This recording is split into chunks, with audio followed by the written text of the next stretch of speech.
in numbers, but we're looking at adding another player for a replacement player to help us with our numbers and try to get people healthy and try to get a full roster back together. I mean, games are still coming, so it's going to be an adjustment, but we have a good group, we have good depth, thankfully, so that should help us. Yeah. Are you hoping to have that player before Tuesday's game?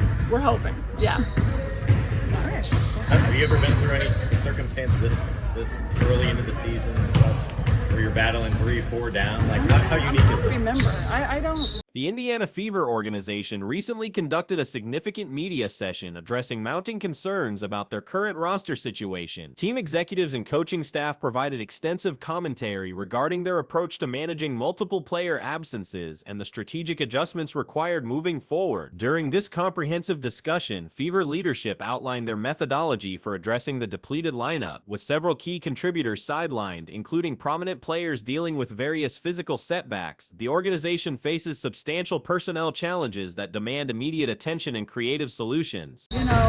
Probably, but I mean, because the WNBA, the roster sizes are so much smaller.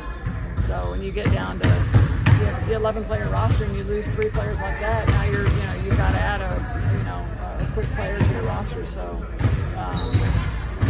it's something that you just deal with being in this league, with the roster sizes being a little bit smaller, and that's why you try to build for depth. Is this maybe another perfect example of where the WNBA could get to where they had, like the NBA has 2 ways, but maybe home player development roles, and they could be available in times like this? Would that be ideal? I mean, just more bodies would be good. Yeah. Makes sense. Yeah. The franchise's decision-makers emphasize their commitment to securing additional talent through available roster mechanisms. When questioned about their criteria for potential acquisitions, team officials stressed the importance of identifying versatile contributors capable of making meaningful impacts across multiple areas of competition. The priority involves finding someone who brings significant defensive capabilities while also possessing the skills to facilitate offensive flow. With limited healthy backcourt options currently available, the focus centers on acquiring personnel who can handle ball distribution responsibilities effectively. The coaching staff detailed their tactical modifications designed to accommodate the current personnel limitations. These adjustments include streamlining offensive systems to reduce complexity and provide clearer role definitions for available players. The approach involves implementing more structured offensive schemes with predetermined actions rather than relying heavily on read and react principles. Instead of presenting numerous options, the strategy focuses on mastering a smaller number of effective sets. Player, are you valuing someone like knows the system, has been here, or is it maybe best player available at that position? I think best player available at that position who can add value on both ends of the floor. Certainly we need to have someone who can add value on the defensive end. We got to have somebody who can help us navigate and get into offense, handle the ball. Since we're down to 2 healthy guards, the goal would be to get everybody kind of back to their natural positions if we can. But at the same time, we can't control everything, so we'll get the best player that we can get. This simplified methodology extends beyond offensive adjustments to encompass defensive alignments as well. With players potentially operating outside their natural positions, the organization recognizes the necessity of concentrating on fundamental execution rather than elaborate tactical variations. Team leadership acknowledged the rhythm disruptions caused by constant lineup changes and the challenge of maintaining competitive consistency amid these circumstances. The simplified approach aims to address these concerns by providing stability through repetition and focused preparation. The emphasis involves giving players specific focal points that can be reinforced through intensive practice sessions. This allows individuals to maintain aggression and natural playing styles despite positional adjustments. That will fit into how we play. Do you anticipate signing a hardship player before Tuesday's game? I hope so. I hope so. Anything else? What does simplify mean in terms of with this group? Is that more so what you're calling out there? And more read and react, or what does that mean? Yeah, I think it's a little bit more calling and structure in our offense, a little less reading, so that we can kind of predetermine a little bit more. Maybe giving 3 or The organization expressed optimism about securing additional roster help before upcoming competitions, though they acknowledged the uncertainty surrounding exact timelines. The urgency stems from the compressed schedule that continues regardless of personnel availability. When discussing the uniqueness of facing multiple simultaneous injuries early in the season, team officials reflected on the particular challenges present in professional women's basketball due to roster size limitations. Unlike other professional leagues with larger squad capacities, teams must quickly adapt when facing significant personnel losses. The smaller roster construction means that losing 3 players immediately creates substantial depth concerns. This situation highlights potential benefits of expanded development programs that could provide additional options during crisis periods. 3 or 4 actions or sets that they can run, as opposed to giving them 6 or 7 options. So we simplify it that way. Who's on the floor with whom, and then same thing defensively. We like to get to where we can cover different players different ways. The conversation also addressed the psychological aspects of managing continuous adversity. Leadership emphasized the importance of maintaining focus on controllable elements rather than dwelling on circumstances beyond their influence. Mental resilience becomes crucial when facing these challenges. The key involves channeling energy toward areas where improvement remains possible rather than becoming overwhelmed by external factors. Despite the mounting obstacles, team representatives highlighted positive moments from recent performances, particularly noting the squad's ability to elevate their intensity during critical stretches. They pointed to specific game segments where the team demonstrated the potential that exists even with limited personnel. There were clear instances where the group found additional motivation and executed at higher levels. These glimpses provide evidence of the character and determination present within the organization. But we're going to have some players playing out of position, so we got to simplify it and just get really good at 1 or 2 things. Yeah, DeWanna talked about kind of just not being in a rhythm after Friday's game. What do you do with all of these injuries and potentially bringing someone in to try to get into some semblance of a rhythm? I think the simplifying hopefully helps that. Giving them just a couple of things that we can focus on, and we continue to really rep over the last 2 days on both ends of the floor. Knowing that some players are going to be playing out of position and freeing them up to. The technical aspects of recent game management also received attention, with staff analyzing specific tactical decisions and their outcomes. This included discussions about late game execution and the challenges of implementing clean offensive sets under pressure situations. Officials acknowledged that certain possessions didn't unfold as planned, particularly during crucial moments when precision becomes paramount. However, they emphasized the learning opportunities these experiences provide for future similar scenarios. The injury updates remained limited, with medical staff continuing their evaluations before providing definitive timelines. The organization maintained cautious optimism while preparing for various potential scenarios regarding player availability. To stay aggressive and just play. That's the fun, challenging part of the coaching situation is, still putting them in positions to be successful while it might be a little bit out. The turnover issues that have plagued recent performances received significant attention during the discussion. Team leadership identified specific areas where improvement remains necessary, particularly regarding decision-making under pressure and maintaining composure during challenging stretches. The pattern of errors often compounds during difficult moments. Addressing these tendencies requires both tactical adjustments and mental preparation improvements. The organization's transparency regarding these challenges reflects their commitment to addressing fan concerns while maintaining realistic expectations about the adjustment period required. They emphasize that while the current situation presents difficulties, it also creates opportunities for growth and team development. Moving forward, the Fever organization appears focused on maximizing the potential of available personnel while actively pursuing roster enhancements. Their approach balances immediate competitive needs with longer-term development objectives, recognizing that current adversity could ultimately strengthen the program's foundation. Hesitancy and how it was leading to turnovers offensively, and you guys are all figuring that out. I get that. But with the injuries piling up and all that, how do you keep assessing and evaluating the process of your offense when there's so much changing all the time? Yeah, I think offensively it makes it a little bit more difficult. We got to get creative.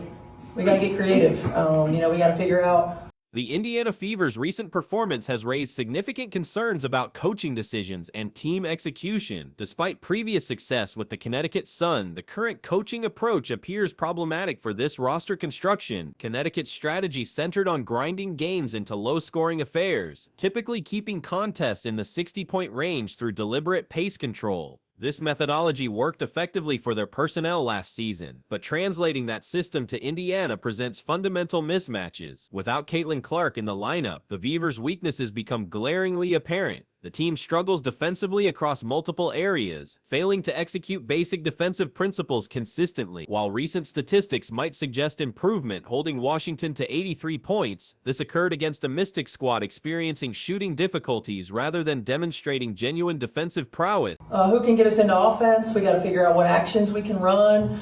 And we're going to have to do the same thing defensively, honestly, and from a rotation standpoint. But, that's what we do. That's our job, right? Like, we got to figure it out. We've got to get creative on both ends of the floor. The absence of transition opportunities stands out as particularly concerning.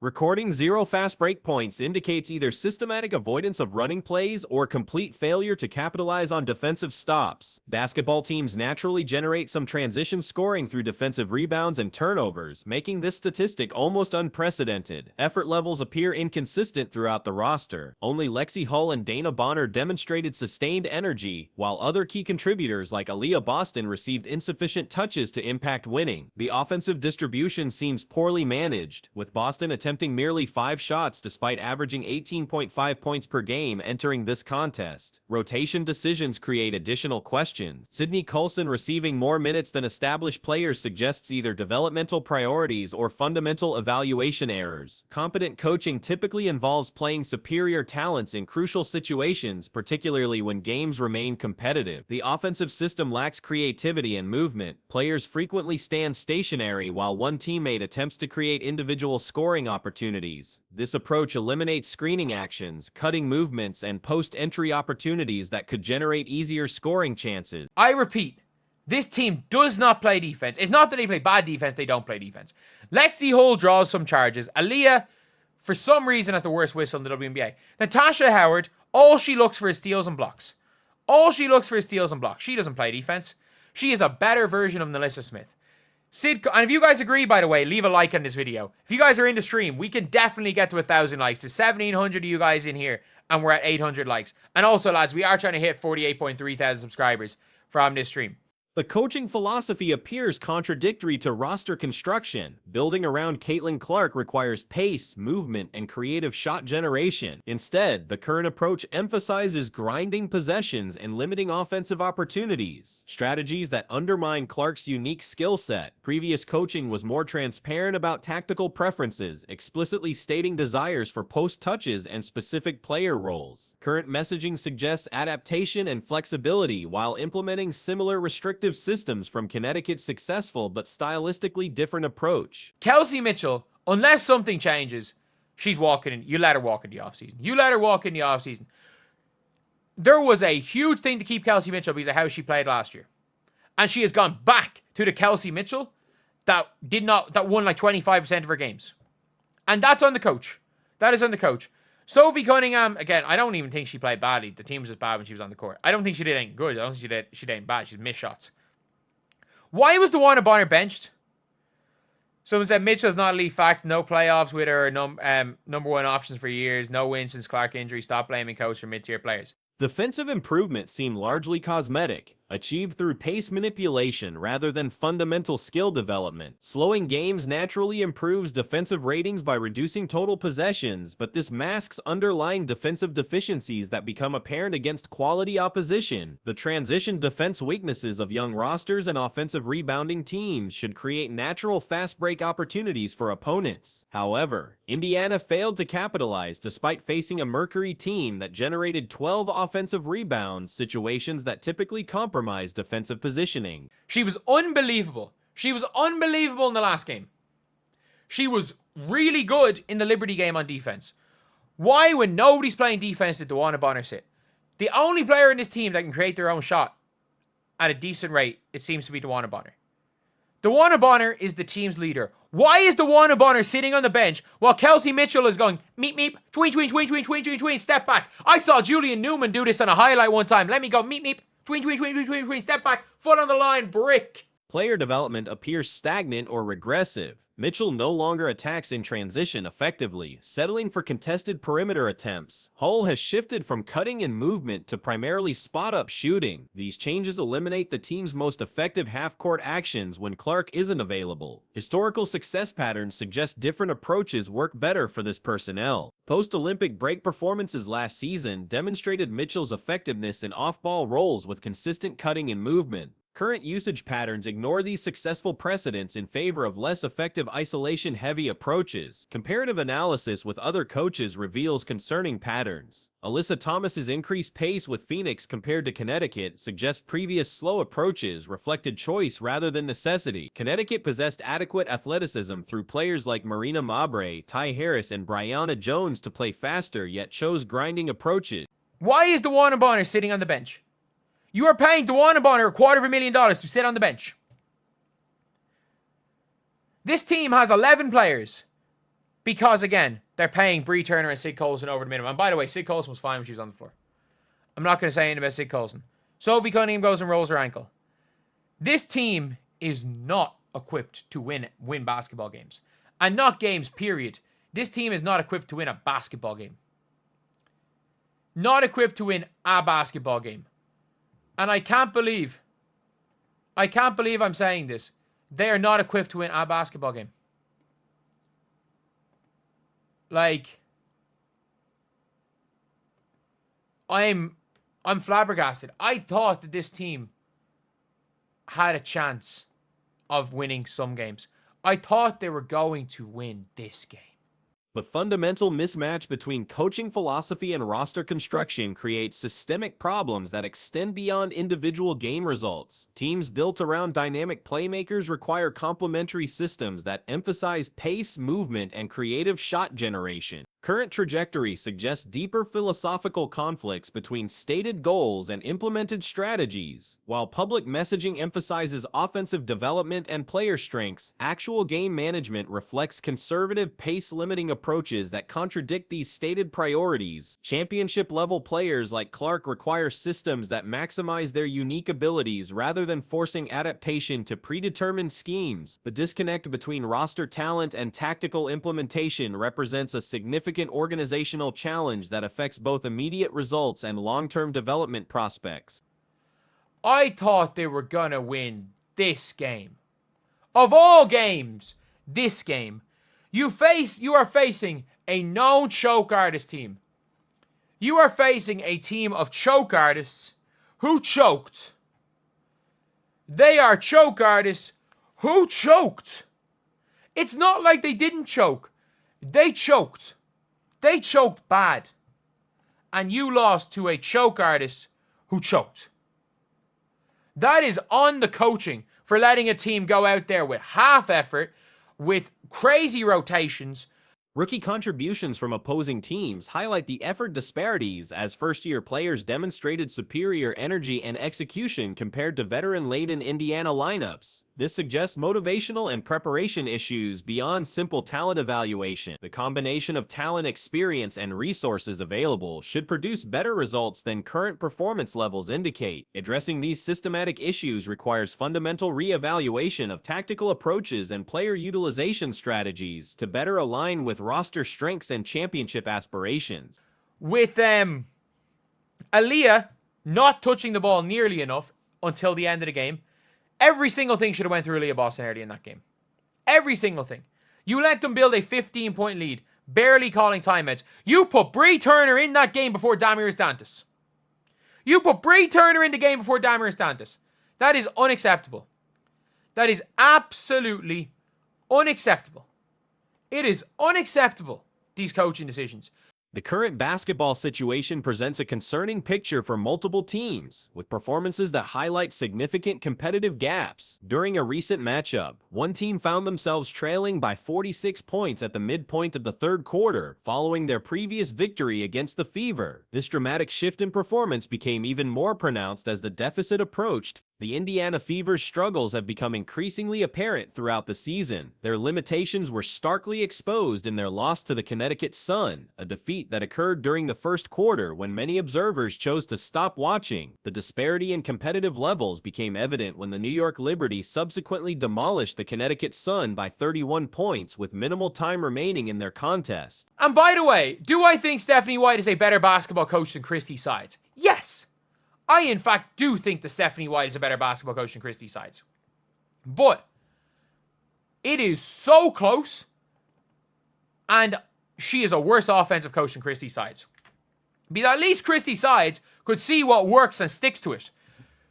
Like, Stephanie White just has her plan. She is stubborn. She's a bad offensive coach and stubborn. Statistical analysis reveals troubling patterns for Connecticut. Key players like Stewart logged only 13 minutes, while Johnson contributed 14 minutes of play. The team's depth issues became apparent with players like Jalen Sherrod managing just 5 minutes and Izzy Harrison receiving unexpected playing time. Questions arose regarding Marisha Davis's status, whether due to injury or performance concerns, particularly given her first-round draft selection in 2024. Connecticut's offensive struggles have been persistent and measurable. Their scoring outputs tell a story of consistent underperformance, 62 points against the Aces, 70 against the Minnesota team, and projections suggesting 56 points in their latest contest. These numbers reflect a team operating well below competitive standards, trailing 60-28 at halftime in recent action. The team's early season performance showed brief promise with 85 points in their home opener against the Mystics, but subsequent games revealed the true nature of their challenges. Removing that opening game outlier, their scoring averages dropped dramatically, with 68 points recorded at one point before ultimately losing that contest as well. Defensive statistics paint an equally concerning picture. Connecticut surrendered 85 points to teams that typically struggle offensively, with only the Wings managing to score more against them. The Wings themselves dropped 109 points in their matchup,